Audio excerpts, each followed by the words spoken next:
ಮಧುಗಿರಿ ತಾಲ್ಲೂಕು, ತುಮಕೂರು ಜಿಲ್ಲೆಯಲ್ಲಿದೆ. ತನ್ನ ಏಕಶಿಲಾ ಬೆಟ್ಟ ಮತ್ತು ಅದರ ಮೇಲಿರುವ ಕೋಟೆಗೆ ಹೆಸರುವಾಸಿಯಾಗಿದೆ. ಇದು ಏಷ್ಯಾದ ಅತಿದೊಡ್ಡ ಏಕಶಿಲಾ ರಚನೆಗಳಲ್ಲಿ ಒಂದಾಗಿದೆ ಎಂದು ಪರಿಗಣಿಸಲಾಗಿದೆ. ಮಧುಗಿರಿ ಏಕಶಿಲಾ ಬೆಟ್ಟದ ಬಗ್ಗೆ ಸಂಪೂರ್ಣ ಮಾಹಿತಿ. ಎತ್ತರ ಮತ್ತು ವಿಸ್ತೀರ್ಣ. ಮಧುಗಿರಿ ಬೆಟ್ಟವು ಸಮುದ್ರ ಮಟ್ಟದಿಂದ ಸುಮಾರು 3930 ಅಡಿ, 1193 ಮೀಟರ್ ಎತ್ತರದಲ್ಲಿದೆ ಮತ್ತು ಸುಮಾರು 232 ಎಕರೆ ಪ್ರದೇಶದಲ್ಲಿ ಹರಡಿಕೊಂಡಿದೆ.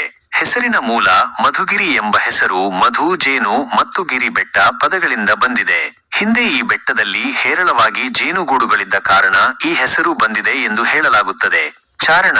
ಮಧುಗಿರಿ ಬೆಟ್ಟವು ಚಾರಣಕ್ಕೆ ಸೂಕ್ತವಾದ ಸ್ಥಳವಾಗಿದೆ.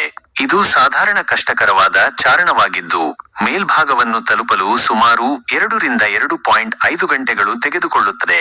ಚಾರಣ ಮಾರ್ಗದಲ್ಲಿ ಅನೇಕ ಗೇಟ್ಗಳು ಮತ್ತು ಗೋಡೆಗಳಿವೆ. ಕೋಟೆ. ಬೆಟ್ಟದ ಕಡಿದಾದ ಇಳಿಜಾರುಗಳಲ್ಲಿ ಬೃಹತ್ ಕೋಟೆ ಇದೆ. ಈ ಕೋಟೆಯು ವಿಶಿಷ್ಟ ವಾಸ್ತುಶಿಲ್ಪವನ್ನು ಹೊಂದಿದ್ದು, ಗ್ರಾನೈಟ್ ಕಲ್ಲುಗಳಿಂದ ನಿರ್ಮಿಸಲಾಗಿದೆ.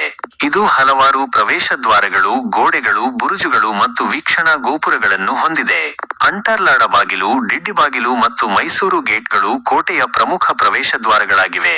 ಕೋಟೆಯ ಮೇಲ್ಭಾಗದಲ್ಲಿ ಪಾಳು ಬಿದ್ದಿರುವ ಗೋಪಾಲಕೃಷ್ಣ ದೇವಾಲಯವಿದೆ. ಇತರ ಆಕರ್ಷಣೆಗಳು. ಬೆಟ್ಟದ ಬುಡದಲ್ಲಿ 4 ಗುಹೆಗಳು, ಭೀಮನ ದೊಣೆ, ನವಿಲು ದೊಣೆ ಎಂಬ 2 ಕೆರೆಗಳು, ಕುದುರೆ ಲಾಯ, ಶಸ್ತ್ರಾಸ್ತ್ರ ಸಂಗ್ರಹದ ಉಗ್ರಾಣ ಮತ್ತು ಅರಮನೆಯ ಅವಶೇಷಗಳು ಕಂಡುಬರುತ್ತವೆ. ರೋಪ್ ವೇ ಯೋಜನೆ. ಮಧುಗಿರಿ ಬೆಟ್ಟಕ್ಕೆ ರೋಪ್ ವೇ ಅಳವಡಿಸುವ ಯೋಜನೆ ಸರ್ಕಾರದ ಹಂತದಲ್ಲಿದ್ದು, ಇದು ಪ್ರವಾಸೋದ್ಯಮವನ್ನು ಉತ್ತೇಜಿಸಲು ಸಹಾಯ ಮಾಡುತ್ತದೆ ಎಂದು ನಿರೀಕ್ಷಿಸಲಾಗಿದೆ. ಮಧುಗಿರಿ ಏಕಶಿಲಾ ಬೆಟ್ಟದ ಹಿಂದಿನ ಇತಿಹಾಸ. ಮಧುಗಿರಿ ಕೋಟೆಯು ಶ್ರೀಮಂತ ಇತಿಹಾಸವನ್ನು ಹೊಂದಿದೆ. ವಿಜಯನಗರ ಸಾಮ್ರಾಜ್ಯದ ಅವಧಿ. 17ನೇ ಶತಮಾನದಲ್ಲಿ ವಿಜಯನಗರ ರಾಜವಂಶದ ರಾಜ ಹಿರೇಗೌಡರ ಮೇಲ್ವಿಚಾರಣೆಯಲ್ಲಿ ಈ ಕೋಟೆಯನ್ನು ನಿರ್ಮಿಸಲಾಯಿತು. ಕ್ರಿಶ.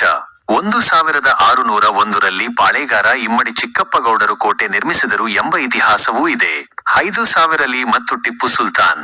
18ನೇ ಶತಮಾನದಲ್ಲಿ 5000ರಲ್ಲಿ ಮತ್ತು ಟಿಪ್ಪು ಸುಲ್ತಾನ್ ಕೋಟೆಯನ್ನು ಬಲಪಡಿಸಿದರು. ಮೈಸೂರು ಅರಸರಿಗೆ ಇದು ಒಂದು ಪ್ರಮುಖ ಭದ್ರಕೋಟೆಯಾಗಿತ್ತು. ಬ್ರಿಟಿಷರ ಆಳ್ವಿಕೆ. 1791ರಲ್ಲಿ ಆಂಗ್ಲೋ ಮೈಸೂರು ಯುದ್ಧಗಳ ಸಮಯದಲ್ಲಿ ಬ್ರಿಟಿಷರು ಈ ಕೋಟೆಯನ್ನು ವಶಪಡಿಸಿಕೊಂಡರು. ಭಾರತೀಯ ಸ್ವಾತಂತ್ರ್ಯ ಸಂಗ್ರಾಮದ ಸಮಯದಲ್ಲಿ ಬ್ರಿಟಿಷರ ವಿರುದ್ಧದ ಪ್ರತಿರೋಧಕ್ಕೆ ಇದು ಒಂದು ಪ್ರಮುಖ ಕೇಂದ್ರವಾಗಿತ್ತು. ಮಧುಗಿರಿ ಏಕಶಿಲಾ ಬೆಟ್ಟವು ಕೇವಲ ಒಂದು ನೈಸರ್ಗಿಕ ವಿಸ್ಮಯವಲ್ಲದೆ, ಕರ್ನಾಟಕದ ಐತಿಹಾಸಿಕ ಪರಂಪರೆಯನ್ನು ಸಾರುವ ಒಂದು ಮಹತ್ವದ ತಾಣವಾಗಿದೆ.